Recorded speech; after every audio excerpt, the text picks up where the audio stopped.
అందరికీ నమస్తే అండి. అరుణిషివేట్ డైరెక్ట్ ఆఫ్ యూట్యూబ్ ఛానల్ స్వాగతం. నేను మీ కేఎస్ వరప్రసాదను. ఇప్పుడు మీరు చూస్తుంది కర్ణాటక జిల్లాలోని గుల్బర్గాలోని దర్గా అన్నమాట. దేశం మొత్తానికి అక్కడ ఉన్న దర్గా వల్లే ప్రసిద్ధి. మన దేశంలో ఎక్కువ ప్రాముఖ్యత కలిగిన దర్గాగా రాజస్థాన్లో ఉన్న అజ్మీర్ దర్గాను భావిస్తారు. అక్కడ ఉన్న సూఫీ గురువును ఖ్వాజా గరీబ్ నవాజ్ అని పిలుస్తారు. గరీబ్ అంటే పేద, ఆయన పేదల పెన్నిది. దక్షిణాదిన ఉన్న గుల్బర్గా దర్గాలో ఉన్న సూఫీ గురువును బందే నవాజ్ వారని పిలుస్తారు. అసలు పేరు ఖ్వాజా బందే నవాజ్, అసలు పేరు సయ్యద్ మహమ్మద్ హుస్సేని. భక్తులు ఆయన్ను హజరత్ ఖ్వాజా బందే నవాజ్ గైసు దరజ్ అని పిలుచుకుంటారు. ఖ్వాజా అంటే గురువు అని అర్థం. బందే నవాజు 14-15 శతాబ్ద కాలంలో జీవించారు. వీరి పూర్వీకులది ఇస్లామీ మహాపురుషులలో ఒకరైన హజరత్ అలీ వంశంగాని భావిస్తారు. ఆ వంశానికి చెందిన వారు ఢిల్లీలో వచ్చి స్థిరపడగా అక్కడ బందే నవాజ్ వారు జన్మించారు. ఈయనకు 4 ఏళ్ల వయసులో ఉన్నప్పుడు వీరి కుటుంబం దౌలతాబాద్ వెళ్ళిపోయింది. అక్కడ 15 ఏళ్ల వరకు ఉండి ఇస్లామియా విద్యపై మక్కువతో ఢిల్లీలో ఉన్న సూఫీ గురువు హజరత్ నసీరుద్దీన్ చిరాగ్ దెహల్వీ దగ్గర శిష్యరికానికి వచ్చారు. హజరత్ నసీరుద్దీన్ ప్రఖ్యాత సూఫీ గురువు హజరత్ నిజాముద్దీన్కు శిష్యులు.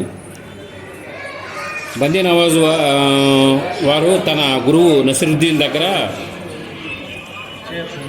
నేను చదువు ఆపవచ్చునా అని గురువు గారిని అడిగారట. నిజానికి అంతటితో ఆపితే నష్టం లేదు, కానీ గురువు లేదు కొనసాగించు, నీ నుంచి నేను చాలా ఆశిస్తున్నాను అన్నారట. ఆ తర్వాత బందే నవాజ్ వారు తన ఆధ్యాత్మిక చదువును మరింత లోతులకు వెళ్ళి కొనసాగించారు. ఆయన 105 సంవత్సరాలు జీవించారు. తన జీవితకాలంలో 105 విశిష్టమైన ఆధ్యాత్మిక గ్రంథాలు రచించారు. ఏమీ కలం పట్టి రాయలేదు, చెప్తూ ఉండగా సహాయకుడు రాసిపెట్టడమే చేసేవారు. ఢిల్లీ మీద తైమూర్ దాడి చేయనున్నాడని బందే నవాజ్ వారు జ్యోతిష్యం చెప్పినట్లుగా ఉల్లేఖనాలు ఉన్నాయి. ఢిల్లీ మీద తైమూర్ దాడి చేసి ఆ నగరాన్ని సర్వనాశనం చేసినప్పుడు బందే నవాజ్ను బహమనీ సుల్తాన్ అయిన ఫిరోజ్ షా తన గుల్బర్గాకు వచ్చి ఉండిపోవాల్సిందిగా ప్రాధేయపడతారు. అలా ఆయన 70-60 ఏట గుల్బర్గా వచ్చి బందే నవాజు వారు అక్కడ 105 సంవత్సరాల వరకు జీవించి 1422లో దైవ సన్నిధి చేరుకుంటారు. ఇక్కడ గుల్బర్గా అనేది దర్గాకు అన్ని మతాల వాళ్ళు వస్తారు. ఖ్వాజా బందే నవాజ్ వారు చెప్పినట్లుగా మనిషి ప్రేమించడానికి మతం అడ్డు కాదు అనే భావనకు ఆయన తావు ఒక సాక్ష్యం పలికినట్లుగా ఉంటుంది. గుల్బర్గాలో బస చేసి తెల్లవారుజామున దర్గాను దర్శించి చూడండి, మీ మనసుకు అమితమైన ప్రశాంతత చేకూరుతుంది. మీ ఆందోళనని చెదిరిపోయి మీ ధైర్యం స్థిరపడి ముందుకు వెళ్ళే స్థిమితత్వం వస్తుంది. గురుమార్గం తప్పక అనుసరణీయమైన మార్గము. బందే నవాజ్ వారు తన గురువు సేవ చేసే సమయంలో కురులను పొడవుగా పెంచారట. ఒకసారి గురువును పలకీలో మోసుకుంటూ వెళుతుండగా ఆ కురులు పలకీకి అంచులో చిక్కుకుపోయి ఎంతో నొప్పి కలుగుతున్నా గురువుకు అంతరాయం కలుగుతుందని ఆ సంగతి చెప్పలేదు. సాధారణంగా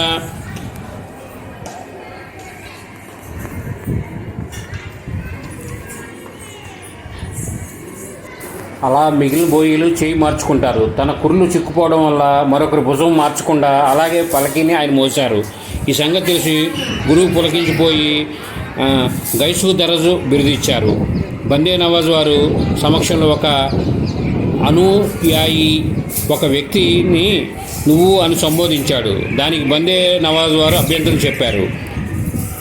అతడు హిందువు కనుక నువ్వు అన్నాడు. అనుయాయి దానికంటే ముందు అతడు మనిషిని గౌరవించు అని హితవు చెప్పారు బందే నవాజ్ వారు.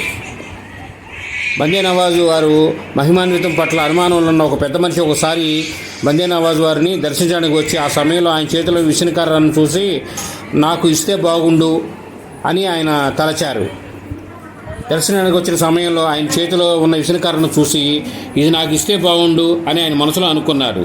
అప్పుడు బందే నవాజ్ వారు ఆ పెద్ద మనిషితో ఒక ఊళ్ళో ఒక గాడిదకి దొంగల్ని పట్టడం తెలుసు, దాని కళ్ళకు గంతలు కట్టి అనుమానితుల దగ్గరకు వదిలేస్తే అది నేరుగా వెళ్ళి దొంగ కట్టుకున్న పంచెను పట్టుకొని లాగుతుంది. మహిమలు చూపితే నేను గాడితో సమానం అవుతాను, ఇవిగో విష్ణుకర్ర, కోరుకున్నావుగా, తీసుకెళ్ళు అని ఇచ్చేశారు. ఒక ముసలామె బందే నవాజు వారిని మహిమను ఎగతాళి చేయతలచి జనాజా అంటే శవవాహనంలో తన కొడుకును పడుకోబెట్టి నలుగురితో కూడి బందే నవాజ్ వారి దగ్గరకు వచ్చి నా కొడుకు చనిపోయారు, జనాజా నమాజు చదవండి అని ప్రాధాయపడింది. ఆయన నమాజ్ చదవడం మొదలు పెడితే కొడుకు నవ్వుతూ లేచి నిలబడి ఆయన ఎగతాళి చేయాలనే ఉద్దేశంతో ఆయన నమాజు చదవడం మొదలు పెడితే కొడుకు నవ్వుతూ లేచి నిలబడి ఆయన ఎగతాళి చేయాలనే ఉద్దేశం ఆమెది. బందే నవాజ్ వారు జనాజా నమాజ్ చదివారు. నమాజ్ పూర్తయినా కొడుకు లేవలేదు. తల్లి వెళ్ళి చూస్తే చనిపోయి ఉన్నాడు. చేసిన తప్పుకు లెంపలేసుకొని ఆమె బందే నవాజ్ వారి కాళ్ళ మీద పడింది. బందే నవాజ్ వారు ఆమెను క్షమించి మరుక్షణం కొడుకు శరీరంలోకి ప్రాణం అనేది కదిలింది. ఇలా ఆయన మహిమలు ఎన్నో ఉండి ఇవాళ మేము వెళ్ళిన ఈ దర్గాకి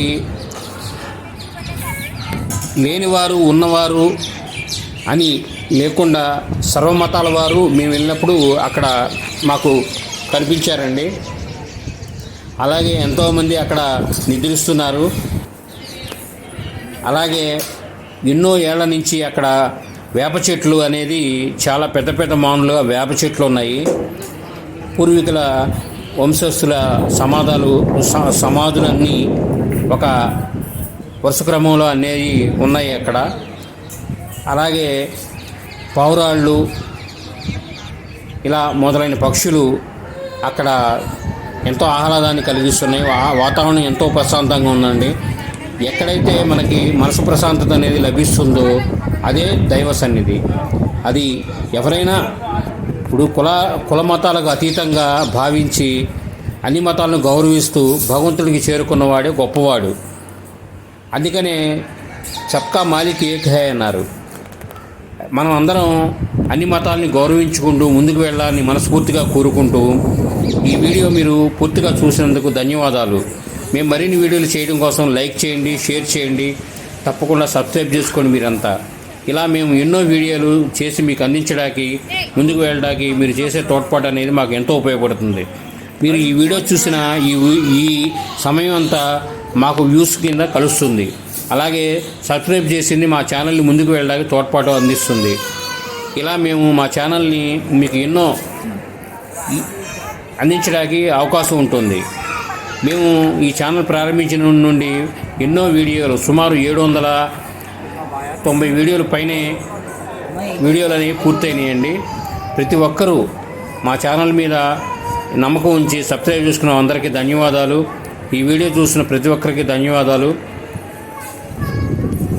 ఇలా మేము